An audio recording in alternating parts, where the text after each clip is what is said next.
Hi all, welcome back to strategic financial management classes. ഈ ക്ലാസ്സിൽ നമ്മൾ പറയാൻ പോകുന്നത് ഇൻറ്റേർണൽ ഗ്രോത്ത് റേറ്റ് IGRനെ കുറിച്ചാണ്. അപ്പം നോക്കാം എന്താണ് IGR. ഒരു ഫേം അല്ലെങ്കിൽ ഒരു ബിസിനസ്സിനെ സംബന്ധിച്ച് അവരുടെ എക്സിസ്റ്റിംഗ് റിസോഴ്സസ് നല്ല എഫിഷ്യൻ്റ് ആയിട്ട് യൂസ് ചെയ്ത് കഴിഞ്ഞാൽ അവർക്ക് ഇപ്പോൾ ഉള്ളതിനേക്കാളും കൂടുതലായിട്ടുള്ള ഇൻറ്റേർണൽ ഗ്രോത്ത് ജനറേറ്റ് ചെയ്യാൻ കഴിയും. അപ്പോൾ എപ്പോഴും ഇൻറ്റേർണൽ ഗ്രോത്ത് ജനറേറ്റ് ചെയ്യാൻ വേണ്ടിയിട്ട് എക്സ്റ്റേണൽ സോഴ്സസിനെ ഡിപ്പെൻഡ് ചെയ്യേണ്ട കാര്യമില്ല. ഉള്ള ഇൻറ്റേർണൽ റിസോഴ്സസ് തന്നെ എന്ത് ചെയ്താൽ മതി, എഫിഷ്യൻ്റ് ആയിട്ട് യൂസ് ചെയ്താൽ മതി.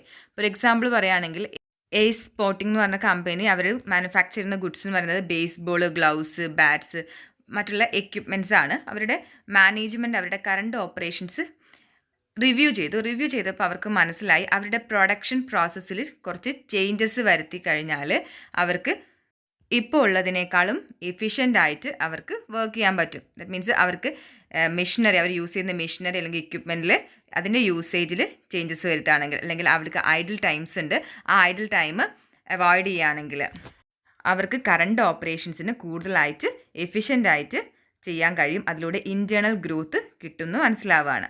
അപ്പോൾ ഇവിടെ പറഞ്ഞത് എന്താണെന്ന് വെച്ചാൽ ഒരു ഫേം ഇൻറ്റേർണലി ഗ്രോത്ത് ഉണ്ടാക്കണമെങ്കിൽ അവർക്ക് എപ്പോഴും എക്സ്റ്റേണൽ റിസോഴ്സസിനെ ഡിപ്പെൻഡ് ചെയ്യേണ്ട കാര്യമില്ല. അവർ ഇൻറ്റേർണലി ചെയ്യുന്ന കാര്യങ്ങൾ തന്നെ ഒന്നുകൂടെ എഫിഷ്യൻ്റായി ചെയ്താൽ മതിയാവും. അപ്പോൾ IGR എന്ന് പറയുന്നത് ഇൻറ്റേർണൽ ഗ്രോത്ത് റേറ്റ് ആണ്. അത് പറയുന്നത് ഇതാണ്: highest level of growth achievable for a business without obtaining outside finance. Outside finance obtain ചെയ്യാതെ ഇൻറ്റേർണലി ഉള്ള റിസോഴ്സസ് യൂസ് ചെയ്തുകൊണ്ട് അവർക്ക് എത്രത്തോളം ഹയസ്റ്റ് ലെവൽ ഓഫ് ഗ്രോത്തിൽ എത്താൻ കഴിയും, ആ ഒരു ഗ്രോത്ത് റേറ്റിനെയാണ് ഇൻറ്റേർണൽ ഗ്രോത്ത് റേറ്റ് എന്ന് പറയുന്നത്. A firm's maximum internal growth rate is the level of business operations that can be continue to fund or grow the company without issuing new equity or debt. പുതിയ equity അല്ലെങ്കിൽ പുതിയ ഡെപ്റ്റ് issue ചെയ്യാതെ അവരുടെ existing ആയിട്ടുള്ള ഫണ്ടും അതുപോലെ തന്നെ റിസോഴ്സസും use ചെയ്തുകൊണ്ട് അവർക്ക് മാക്സിമം ഗ്രോത്ത് ഉണ്ടാക്കാൻ പറ്റുന്ന ആ ഒരു ഗ്രോത്ത് റേറ്റ് അല്ലെങ്കിൽ മാക്സിമം ചെയ്യാൻ പറ്റുന്ന ലെവൽ ഓഫ് ബിസിനസ് ഓപ്പറേഷൻസിനെയാണ് നമ്മൾ ഇൻറ്റേർണൽ ഗ്രോത്ത് റേറ്റ് എന്ന് പറയുന്നത്. അപ്പോൾ internal growth rate can be generated by adding new product line or expanding existing ones. അപ്പം പുതിയ റിസോഴ്സസിൻ്റെ ഹെൽപ്പ് ഇല്ലാതെ എക്സിസ്റ്റിംഗ് പ്രൊഡക്ഷനിലൊക്കെ കുറച്ച് ചേഞ്ചസ് വരുത്തിയിട്ട്, പ്രൊഡക്റ്റ് ലൈനിൽ ചേഞ്ച് വരുത്തിയിട്ട് പുതിയ പ്രൊഡക്റ്റ് ലൈൻ കൊണ്ടുവന്നോ, അല്ലെങ്കിൽ എക്സിസ്റ്റിംഗ് ആയിട്ടുള്ള പ്രൊഡക്റ്റ് ലൈൻ എക്സ്പാൻഡ് ചെയ്തുകൊണ്ടോ അവരുടെ ഐഡിൽ കപ്പാസിറ്റി റെഡ്യൂസ് ചെയ്തുകൊണ്ടോ അവർക്ക് ജനറേറ്റ് ചെയ്യാൻ പറ്റുന്ന ഗ്രോത്തിനെയാണ് ഇൻറ്റേർണൽ ഗ്രോത്ത് റേറ്റ് എന്ന് പറയുന്നത്. ഒരു ബിസിനസ്സിൻ്റെ ഇൻറ്റേർണൽ ഗ്രോത്ത് റേറ്റ് കാൽക്കുലേറ്റ് ചെയ്യാനുള്ള ഫോർമുലയാണ് ROA into B divided by 1 - ROA into B. ഇവിടെ ROA എന്ന് പറയുന്നത് റിട്ടേൺ ഓൺ അസറ്റ്സ് ആണ്. റിട്ടേൺ ഓൺ അസറ്റ്സ് എടുക്കുക, അതിനെ റിട്ടൻഷൻ റേഷ്യോ ആയിട്ട് മൾട്ടിപ്ലൈ ചെയ്യുക. അപ്പോൾ റിട്ടൻഷൻ റേഷ്യോ ആയിട്ട് മൾട്ടിപ്ലൈ ചെയ്തിട്ട് അതിന് 1 - ROA into B, 1 - return on asset into retention ratio കൊണ്ട് ഡിവൈഡ് ചെയ്യുക. ഈ രീതിയിലാണ് IGR കാൽക്കുലേറ്റ് ചെയ്യുന്നത്.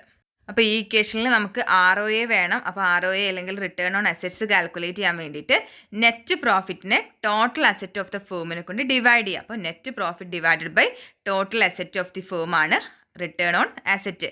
റിട്ടൻഷൻ റേഷ്യോ എന്ന് പറയുന്നത് 1 - dividend pay out of the firm ആണ്. അപ്പോൾ 1 നിന്ന് ഡിവിഡൻറ്റ് പേ ഔട്ട് മൈനസ് ചെയ്താൽ, dividend pay out ratio minus ചെയ്താൽ റിട്ടൻഷൻ റേഷ്യോ കിട്ടും. അപ്പോൾ IGR കാൽക്കുലേറ്റ് ചെയ്യുന്നൊരു പ്രോബ്ലം നോക്കാം. A company has net income ₹1,200 and the total asset ₹9,500 and the retention ratio 0.5. Find out the internal growth rate. നമുക്ക് equation അറിയാം. Internal growth rate കാണാൻ ROA into retention ratio ചെയ്യണം. അപ്പോൾ ഇവിടെ റിട്ടൻഷൻ റേഷ്യോ എന്ന് പറയുന്നത് നമുക്ക് നേരിട്ട് തന്നിട്ടുണ്ട്, എത്രയാണ്, 0.5 ആണ്. ROA എന്ന് പറയുന്നത് നമുക്ക് തന്നിട്ടില്ല, പക്ഷേ ROAൻ്റെ ഇക്വേഷൻ നമുക്കറിയാം, net profit divided by total asset ആണ്. അപ്പോൾ ടോട്ടൽ അസറ്റ് തന്നിട്ടുള്ളത് 9,500 ആണ്, നെറ്റ് ഇൻകം 1,200 ആണ്. അപ്പോൾ റിട്ടേൺ ഓൺ അസറ്റ് എന്ന് പറയുന്നത് 1,200 ഡിവൈഡഡ് ബൈ 9,500, 0.1263 എന്ന് കിട്ടും. അപ്പോൾ എന്നിട്ട് ഇക്വേഷനിൽ അപ്ലൈ ചെയ്യുക. ഇക്വേഷനിൽ അപ്ലൈ ചെയ്ത് കഴിഞ്ഞാൽ ഇൻറ്റേർണൽ ഗ്രോത്ത് റേറ്റ് 8.11% എന്ന് കിട്ടും. അപ്പോൾ ഈ 8.11% ആണ് എക്സ്റ്റേണൽ റിസോഴ്സസ് ഇൻക്ലൂഡ് ചെയ്യിക്കാതെ ഇൻറ്റേർണലി അറേഞ്ച്മെൻറ്റ്സ് നടത്തിയിട്ട് അല്ലെങ്കിൽ ചേഞ്ചസ് വരുത്തിയിട്ട് അവർക്ക് എത്താവുന്ന മാക്സിമം ഗ്രോത്ത് റേറ്റ് എന്ന് പറയുന്നത്. Next problem: last year star furniture company had A ROA of 7.5% and A dividend pay out ratio of 25%. What is internal growth rate? അപ്പോൾ ഇവിടെ നേരിട്ട് തന്നിട്ടുണ്ട്, അവരുടെ ROAയും തന്നിട്ടുണ്ട്, അതുപോലെ തന്നെ ഡിവിഡൻറ്റ് പേ ഔട്ട് റേഷ്യോയും തന്നിട്ടുണ്ട്. അപ്പോൾ ചെയ്യുക. ഇക്വേഷൻ ഇതാണ്: ROA ഇൻറ്റു റിട്ടൻഷൻ റേഷ്യോ. അപ്പോൾ ഡിവിഡൻറ്റ് പേ ഔട്ട് റേഷ്യോ ആണ് തന്നതെങ്കിൽ എന്ത് ചെയ്യുക, 1 - ഡിവിഡൻറ്റ് പേ ഔട്ട് റേഷ്യോ ആണ് റിട്ടൻഷൻ റേഷ്യോ എന്ന് പറയുന്നത്. അപ്പോൾ ROA into 1 - 0.25 divided by 1 - ROA into retention ratio പറയുമ്പോൾ 1 - 0.25. അത് നേരിട്ട് ചെയ്തിട്ട് അവിടെ എഴുതിയാലും മതി. 0.75 എന്ന് നേരിട്ട് എഴുതിയാൽ മതി. അപ്പോൾ ചെയ്യുന്ന സമയത്ത് കിട്ടും 8.11%. Next question, Jio limited reported a profit margin of 10.5%, total assets turnover ratio 0.75 times, ഡെപ്റ്റ് to equity ratio 0.80 times, net income 5 lakh and dividend paid to common stockholders rupees 2 lakh. The firm has no preference stock outstanding. What is the internal growth rate? അപ്പോൾ ഇവിടെ തന്നിട്ടുള്ളത് profit margin, Jio ലിമിറ്റഡിൻ്റെ profit margin 10.5% ആണ്. Total asset turnover ratio എന്ന് പറയുന്നത് 0.75 times ആണ്.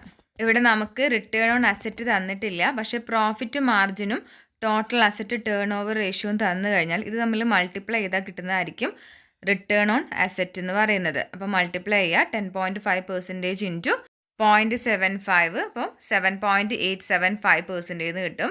Next retention ratio ആണ്. Retention റേഷ്യോയും direct ആയിട്ട് തന്നിട്ടില്ല, പക്ഷേ നെറ്റ് ഇൻകം തന്നിട്ടുണ്ട്. അപ്പോൾ നെറ്റ് ഇൻകം തന്നു കഴിഞ്ഞാൽ പിന്നെ ഡെപ്റ്റ് ടു ഇക്വിറ്റി റേഷ്യോ നോക്കേണ്ട കാര്യമില്ല. നെറ്റ് ഇൻകത്തിൽ ഇൻട്രസ്റ്റ് ഡിഡക്റ്റ് ചെയ്തിട്ടുള്ള എമൗണ്ട് ആണ്. അപ്പോൾ നെറ്റ് ഇൻകത്തിൽ 5 lakh ഉണ്ട്. അതിൽ ഷെയർ ഹോൾഡേഴ്സിന് ഡിവിഡൻ്റ് ആയിട്ട് പേ ചെയ്തിട്ടുള്ളത് 2 lakh ആണ്. 5 lakh rupees നെറ്റ് ഇൻകത്തിന് 2 lakh ഡിവിഡൻ്റ് ആയിട്ട് പേ ചെയ്യാന്ന് പറഞ്ഞാൽ ബാക്കി വരുന്ന 3 lakh ആയിരിക്കും നമ്മൾ റീറ്റെയിൻ ചെയ്തിട്ടുണ്ടാവുക. അപ്പോൾ അതിൻ്റെ പെർസെൻറ്റേജ് കാണാം. അപ്പോൾ 3 lakh divided by 5 lakh, total 5 lakhൽ 3 lakh റിട്ടേൺ ചെയ്തതാണ്. അപ്പം 0.6 എന്ന് കിട്ടും. അപ്പോൾ റിട്ടൻഷൻ റേഷ്യോ എന്ന് പറയുന്നത് 0.6 ആണ്. ദെൻ ഇക്വേഷനിൽ അപ്ലൈ ചെയ്ത് കഴിഞ്ഞാൽ 8.548% കിട്ടും. അപ്പോൾ അതാണ് ഇൻറ്റേർണൽ ഗ്രോത്ത് റേറ്റ്. അപ്പോൾ ഓർക്കുക, റിട്ടേൺ ഓൺ അസറ്റ് പ്രോഫിറ്റ് മാർജിനും ടോട്ടൽ അസറ്റ് ടേൺ ഓവറും ചെയ്ത് കഴിഞ്ഞാൽ ഇത് മൾട്ടിപ്ലൈ ചെയ്തിട്ടാണ് കാൽക്കുലേറ്റ് ചെയ്യുക. അതാണ് പുതുതായിട്ട് ഈ ഒരു പ്രോബ്ലത്തിൽ നമുക്ക് പഠിക്കാനുള്ളത്.